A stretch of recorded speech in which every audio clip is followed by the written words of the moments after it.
I want to show you something. This is an unofficial list in North Carolina tracking all of the missing people after Hurricane Helene. Every day, people from local communities are feeding into it, updating it, and more of these red missing labels turn to green. But still, today, look at all the red. This community list has more than 1,000 people unaccounted for. Homes are gone, and that's a big concern for us. Where are those people? It goes straight to his voicemail. I'm scared. The question is, why does North Carolina have so many more missing people than every other state hit by this hurricane? And why is it taking so long to find them? Let's go through it. Oh my God. 20 feet above sea level. At its core, this is a story about water, a massive amount of water. Every single state hit by Hurricane Helene had to deal with some kind of flooding. But the thing about North Carolina is that it had been raining for days before Helene even made landfall. And the western part of the state was already drenched. On Wednesday and Thursday, some parts had already gotten 10, 15 inches of rain. So when Helene rolled around and dropped another 10 or even 15 inches of rain in some places, the ground was so saturated, it just couldn't hold any more water. Oh, there it goes! Oh my God. So you imagine over the course of 3 days, you're getting a month's worth of rain every single day on top of soil that's already filled with water and has nowhere to drain down. We've had biblical flooding here, and it has been extremely significant. The other thing about North Carolina is that it's home to some of the highest mountain peaks in the U.S. You can see here, the Blue Ridge Mountains. They run along the entire west side of the state. And when you drop trillions of gallons of water on a mountain, it's got nowhere else to go but down. Just take a look at this video shot in Boone, North Carolina. You can see a wall of water and mud racing down a hill. According to the woman who filmed this video, this mudslide was so powerful, it knocked part of her parents' house off its foundation and tossed a car onto the roof. My car's gone. I'm okay. It's okay. Everything's gone. It's kind of weird to think about hurricane impacts in such a mountainous region. It's not a common thing, but it actually complicates things a lot. One, it really intensifies flooding because water gets concentrated into certain paths. Two, you get mudslides, especially in places that have these kind of old growth forests that aren't used to hurricanes, which knocks down a lot of trees. It wasn't long before all that runoff ended up in streams and rivers, completely overwhelming them.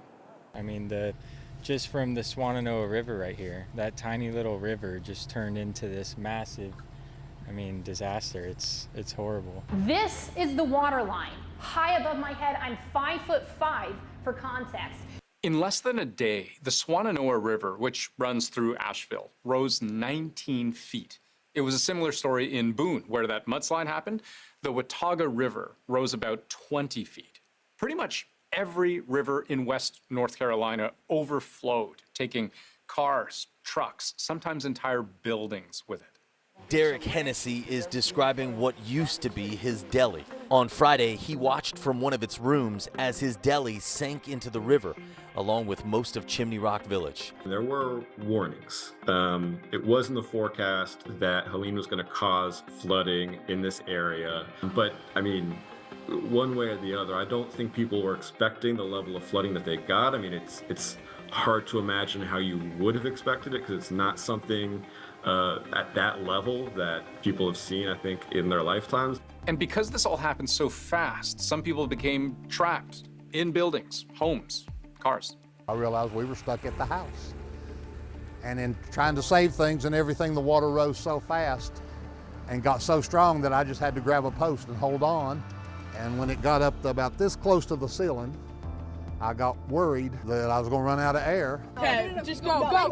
Keep going. My car's not going. Okay, then we need to get out.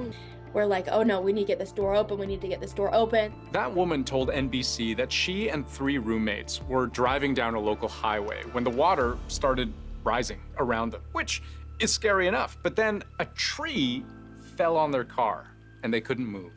The car was filling in with this murky brown water, so I had no way to, reach into my dashboard, or my glove compartment and grab my window breaker. I couldn't see anything. Nobody could see anything. Then the car starts sinking into the ground. So it takes all of us to push one of the front doors open, push through the mud that my car is like sinking into, and we all just climb out through this door. I just remember like the rip current coming from the water. It was like whitewater rapids. Like it was something you would never imagine. And it sweeps me from underneath my feet. Now, luckily, there was a group of strangers nearby who ran over to help. Everyone is like grabbing onto my leg so I don't, go down into the creek or, go off into the current. Like they are trying to hold on to their dear life for me, but like I am like sweeping off into the water. In the end, this woman and her friends survived, obviously, but things could have played out very differently. And for some, it did. We'd heard a report that just a man and woman went out of their house to see if they could get out, and they washed her off the porch, and they went to check on him the next morning and her, and he had just told them that she'd washed away and there's nothing he could do. And that is the biggest fear for the families and friends of all those people still missing. I got a daughter at Western Carolina and a daughter at Mars Hill, and I have not talked to them since 10 o'clock yesterday. It's that level of uncertainty and lack of information that creates a lot of anxiety. There are more than 1,000 local EMS workers and 1,000 active duty soldiers out looking for the people still missing. But the hope is that at least some of these people are only unaccounted for because they don't have cell service to let their loved ones know that they're okay. We've had 11,000 requests from people who are trying to get in touch with their loved ones. Power lines, even backup generators, they were either knocked down or submerged underwater. Some smaller communities still have zero phone or internet connection. For example, last we checked, it was estimated that even Asheville, a city of about 100,000 people, it was still about 90% offline. They're cut off from the outside world, and the outside world, can't get a hold of them either. And it's very, very frustrating. So rescue teams are going door to door to see if people are there. But even that's not so simple when some of the homes are still underwater and when many of the roads look like this. As you can see, this heavy sludge, this dirt turned to mud, making these streets impassable to so many people, especially drivers. It's not just like, oh, there's a tree lying across the road. The road has been completely washed out.